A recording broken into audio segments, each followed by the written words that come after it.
இது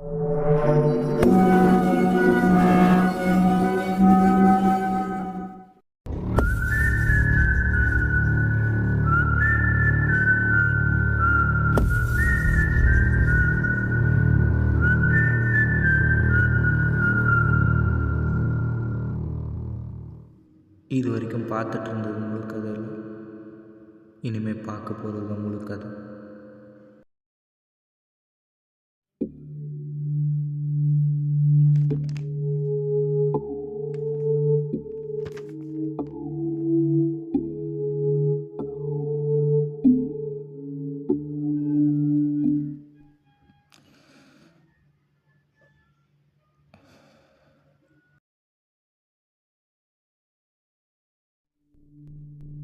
மச்சான், எனக்கு ஒரு உருவம் தெரியுதுன்னு சொன்னல. ஆமா, அந்த உருவமே நான் தான்டா. என்னடா சொல்ற? ஏன் வண்டி நிறுத்தின? வண்டி எடு, சொல்றேன்.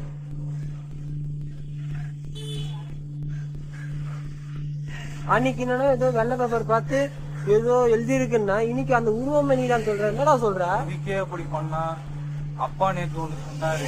என்னது? எனக்கு ஒரு பெரியப்பா இருந்தாரு, ஞாபகம் இருக்கும் அவனுக்கு? ஆமா, ஏதோ ஆக்சிடென்ட்ல ஃபேமிலி இறந்துச்சுன்னு சொன்னேன். அதுல இன்னும் ஒருத்த மட்டும் உயிரோட இருக்கானா. என்னடா சொல்ற? ஆமா, அவன் எங்க இருக்கான்னு தெரியுமா அவனுக்கு? எங்க? ஜெயில்ல. நாளைக்கு ரிலீஸ் ஆன். என்னன்னு ஆக போகுதுன்னு தெரியல, பயமா இருக்கு. அதே பயத்தோடு தான் அவனை முதல் வாட்டி பார்த்தேன்.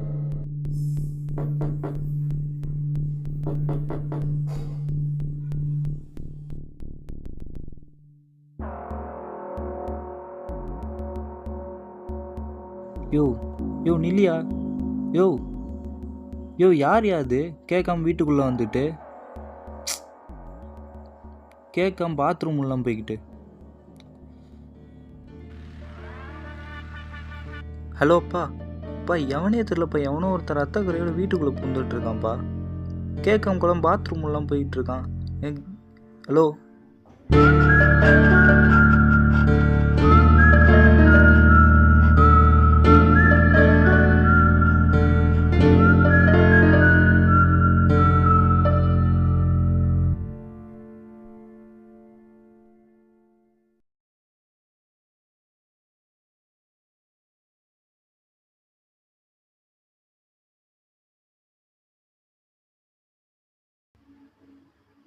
இவ்வளோ நேரம் நீங்கள் பேசிகிட்டு இருந்த சத்தம் மட்டும்தான் கேட்டுச்சு. அவன் சத்தமே காணோம். அவனால் பேச முடியாதுடா. ஊமையா? அப்புறம் ஜெயிலேருந்து வரும்போது ஏதோ சண்டை வலிச்சிட்டு வந்துட்டானா என்ன? உடம்புல ஒரு ரத்தக்கரையாக இருக்குது.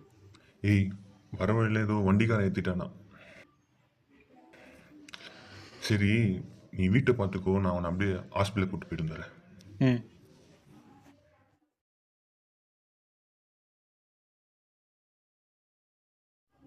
அன்னையிலேருந்து என் சாவோட சத்தம் எனக்கு கேட்க ஆரம்பிச்சிருச்சு.